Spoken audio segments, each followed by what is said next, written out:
जय हिंद मेरे प्यारे छात्रों। आज हम जो बात करने जा रहे हैं वो हमारा जो होगा एक्सेलरेशन इक्वेशन ऑफ एसएचएम होगा। इसके पहले वाले लेक्चर में हम लोग ये डिस्कस कर चुके थे कि डिस्प्लेसमेंट इक्वेशन, वेलोसिटी इक्वेशन और एक्सेलरेशन इक्वेशन कैसे फाइंड करते हैं ये दिखा दिया था। तो एक्सेलरेशन उसमें एक टॉपिक बच गया था, जिसमें कल हम लोगों ने ये डिस्कस कर लिया था कि वेलोसिटी और डिस्प्लेसमेंट के बीच में कितने डिग्री का फेज डिफरेंस होगा, तो पाई/2 का होगा।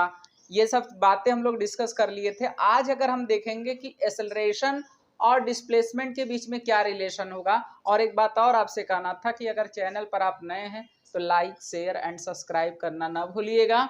और आज चलिए समय को बर्बाद नहीं करते हैं, एक्सेलरेशन इक्वेशन ऑफ एसएचएम देखते हैं। इसके बाद हम लोग पूरा ग्राफ कैसे प्लॉट करते हैं ये भी समझ जाएंगे। तो यहाँ पर हमने डिस्प्लेसमेंट इक्वेशन ऑफ एसएचएम ले लिया। तो displacement equation of SHM y बराबर a साइन ओमेगा टी होता है। मैंने कहा था कि साइन ax का डिफरेंशिएशन आप करेंगे तो a पहले आ जाएगा, क्योंकि आप x के रिस्पेक्ट में कर रहे हो तो ये फंक्शन पहले चलाता है ये, और cos ax हो जाता है। सिमिलरली जब आप यहाँ पर कर रहे हो तो t के रिस्पेक्ट में कर रहे हो तो ओमेगा बाहर आ जाएगा, तो a omega cos omega t हो जाएगा। तो इससे ये हमने कल क्लियर कर दिया था कि यहाँ पर जो वेव है डिस्प्लेसमेंट का वो साइन के टर्म में है, और जो हमारा वेलोसिटी इक्वेशन का जो वेव है वो हमेशा यहाँ पर जो आया है वो किसके टर्म में आ गया है, वो कॉस के टर्म में आ गया है। तो इससे ये पता चल गया कि इसके साइन और कॉस के बीच का जो डिस्प्लेसमेंट और वेलोसिटी के बीच का अगर हम फेज डिफरेंस देखें तो फेज डिफरेंस इसके बीच का जो हो जाएगा वो कितना हो जाएगा, पाई/2 का हो जाएगा।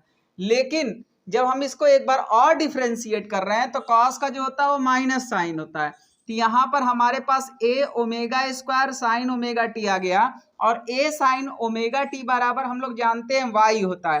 तो एसएचएम के लिए नेसेसरी कंडीशन था कि कोई भी इक्वेशन एसएचएम को तभी एग्जीक्यूट करेगा जब acceleration directly proportional to displacement with the negative sign होगा। अगर acceleration directly proportional to displacement with the negative sign नहीं होगा तो वह एसएचएम को नहीं दिखाएगा। तो यहां से ये क्लियर हो गया कि जो हमारा एक्सेलरेशन है वह directly proportional to displacement with the negative sign है। इट मींस ये हमारा एसएचएम को एग्जीक्यूट करेगा, और उसका एक्सेलरेशन इक्वेशन हमारा क्या आ गया बेटा, a minus omega square Y. अर्थात इसमें अगर हम ग्राफ प्लॉट करें कि ग्राफ कैसे दिखाएंगे सर, तो ये ग्राफ आप कैसे दिखाएंगे यहाँ पर कि acceleration minus omega square Y है, माइनस ओमेगा स्क्वायर वाई है। तो अगर हम आपसे कहें ग्राफ प्लॉट करने के लिए तो इसमें याद रखिएगा कि सारा का सारा जो एक्सेलरेशन है वो आपका किस पे डिपेंड कर रहा है, माइनस ओमेगा स्क्वायर वाई है। तो जब आपका डिस्प्लेसमेंट मैक्सिमम होगा तभी एक्सेलरेशन मैक्सिमम होगा। तो व्हेन, अगर हम केस 1 बनाएं और केस 1 में देखें, व्हेन डिस्प्लेसमेंट ऑफ वेव, या हम शॉर्टकट में ही लिख दें कि when displacement of SHM is zero then the acceleration of the SHM will be zero. और केस 2 अगर हम लेके चलें और इसमें ये कहें कि when displacement of SHM, displacement of SHM जो हो वह इक्वल टू एम्पलीट्यूड हो जाए, तो हमारा जो एक्सेलरेशन होगा उस कंडीशन में वो मैक्सिमम होगा, और उसका डेटा जो होगा ओमेगा स्क्वायर ए होगा। तो फिर आखिर में यहाँ पर आप ग्राफ कैसे प्लॉट करोगे। ग्राफ अगर हम तुमसे पूछें तो समझिएगा, यहाँ पर बहुत ध्यान से समझिएगा तभी ये आएगा, अदरवाइज करने के लिए तो आप कर लोगे लेकिन गलत लगा दिए रहोगे। यहाँ पर जब माइनस ए होगा एम्पलीट्यूड, तो उस कंडीशन में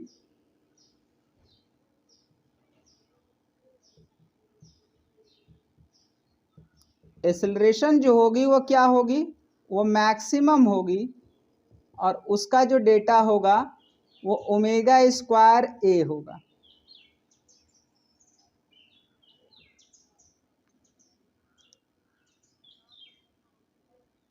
और जब प्लस ए होगी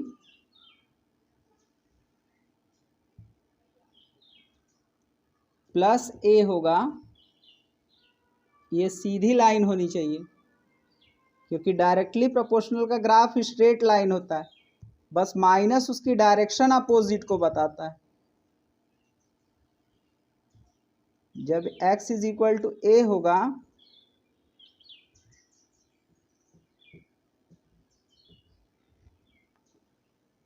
तो यहाँ मैक्सिमम जो हो जाएगा,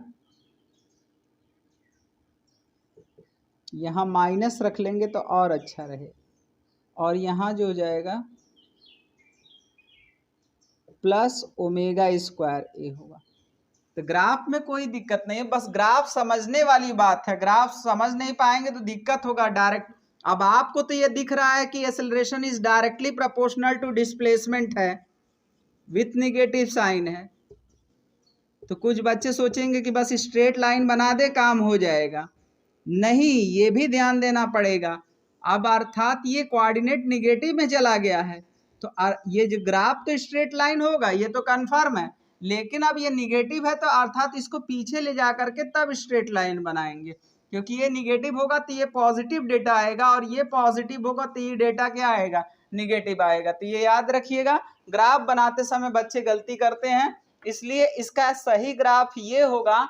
और एक बात और यहाँ पर, अब आपने क्या समझा हमने ये कि वेलोसिटी और डिस्प्लेसमेंट के बीच का बात करें तो वेलोसिटी एंड डिस्प्लेसमेंट के बीच का बात करें तो जो फेज डिफरेंस होगा वो π/2 का आया। और अगर हम एक्सेलरेशन और डिस्प्लेसमेंट के बीच में बात करें तो जो फेज डिफरेंस जो आएगा वो 180 डिग्री मतलब पाई का आएगा। तो ये दिमाग में बैठा के चलिएगा कि वेलोसिटी और डिस्प्लेसमेंट के बीच का एंगल जो होगा वो कितने डिग्री का होगा, 90 डिग्री का होगा। एक्सेलरेशन और वेलोसिटी के बीच का एक्सेलरेशन और डिस्प्लेसमेंट के बीच का जो एंगल होगा वो 180 डिग्री का होगा। तो इसको ग्राफ के थ्रू अगर हम समझे तो और अच्छे से समझ सकते हैं। देखते हैं कि आखिर में इसका ग्राफ कैसा बनेगा।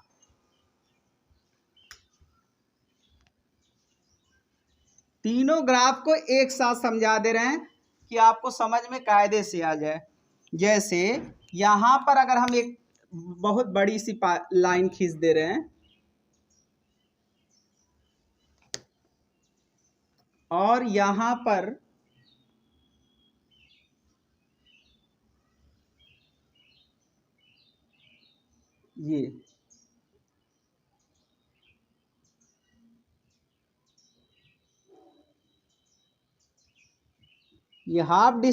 ये हाफ टाइम पीरियड होगा इसका।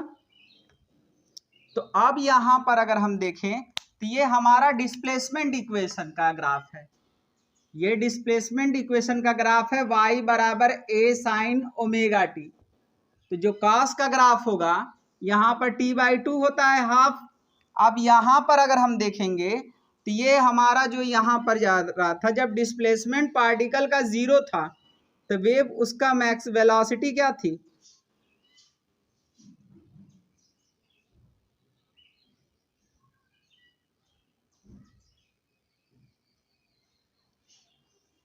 मैक्सिमम थी।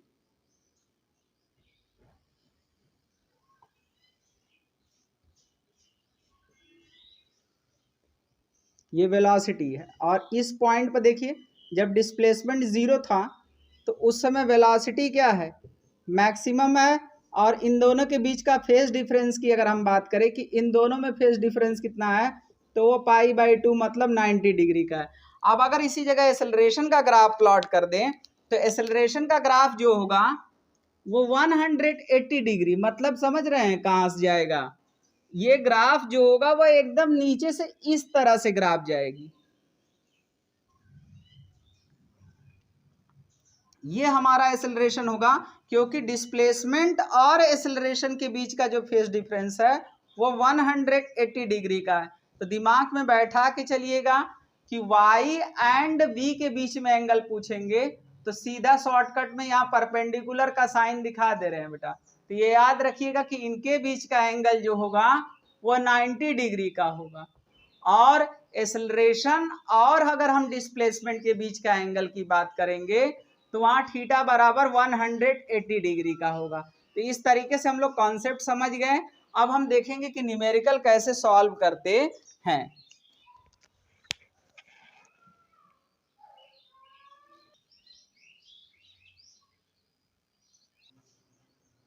देखिए हमने आपके सामने एक जेई का क्वेश्चन लेके आए हैं। देखिए कोई भी क्वेश्चन टफ नहीं होता है। आप जब किसी चीज को, जैसे कुछ लड़के वीडियो भगा भगा के देखते हैं, इस तरह का कंडीशन होगा तो फिर आपका कॉन्सेप्ट नहीं क्लियर होगा। अब जैसे देखिए जेई मेन का एक क्वेश्चन है आपको, इसलिए वीडियो को पूरा देखे तभी आपको कॉन्सेप्ट मिलेगा। कह रहा है कि यहाँ पर ए particle executing SHM of amplitude 5 centimetre. देखिए कोई भी क्वेश्चन को लगाने से पहले ये लिख लिया करिए कि आपके पास गिवन में क्या है। तो गिवन में आपके पास एम्पलीट्यूड है। क्या है? एम्पलीट्यूड है। तो एम्पलीट्यूड जो है वो आपका 5 सेंटीमीटर यहाँ पर गिवन में है बेटा। साथ में यहाँ पर मैक्सिमम वेलोसिटी दे दिया है कि मैक्सिमम वेलोसिटी वेव का कितना है। तो 31.4 सेंटीमीटर पर सेकेंड है। अब आपसे पूछ क्या रहा है? पूछ रहा है frequency of its oscillation is. तो फ्रीक्वेंसी आपको निकालनी है। अब मैक्सिमम वेलोसिटी का जो फार्मूला आप जानते हैं, वो मैक्सिमम वेलोसिटी का फार्मूला ए ओमेगा होता है। अब सोच रहे होंगे कि अरे सर ओमेगा तो दिया ही नहीं है। तो ओमेगा बहुत आसानी से आप निकाल सकते हैं।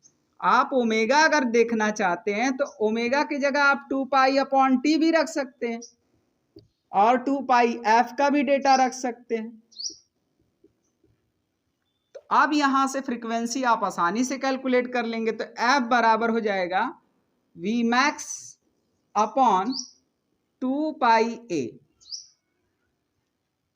तो Vmax आपके पास कितना है? 31.4 है।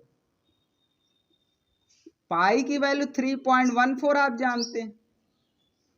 इंटू ए हमारा जो डेटा दिया है वो 5 सेंटीमीटर दिया है। तो आप ऐसा करिए कि 10 से यहां पर मल्टीप्लाई कर दीजिए और 10 से यहां। ऐसा क्यों कर रहे हैं? 10 से मल्टीप्लाई करने के बाद ये पूरा डेटा इसको कैंसिल आउट कर देगा। तो फ्रीक्वेंसी हमारी जो हमारी आ गई वो 1 हर्ट्ज होगी। तो देखिए यहाँ पर हमारा आंसर भी आ गया और कोई भी दिक्कत नहीं हुआ। तो आसानी से यहाँ पर जो उसकी फ्रीक्वेंसी हो जाएगी वो कितनी हो जाएगी? 1 हर्ट्ज हो जाएगी। देख लीजिएगा कहीं रखने में कोई गड़बड़ी तो नहीं हो गई। तो डी ऑप्शन क्या हो जाएगा? करेक्ट हो जाएगा। आगे देखते हैं कि आखिर में एम्पलीट्यूड किसी भी वेव का कैसे फाइंड आउट करते हैं, वो भी देखते हैं थोड़ी देर के बाद कि एम्पलीट्यूड कैसे निकालते हैं किसी वेव का। वीडियो बड़ी हो जाएगी तो अब इसी पे विराम देते हैं। अगर वीडियो अच्छा लगता है तो लाइक शेयर एंड सब्सक्राइब करिए उसको। जय हिंद।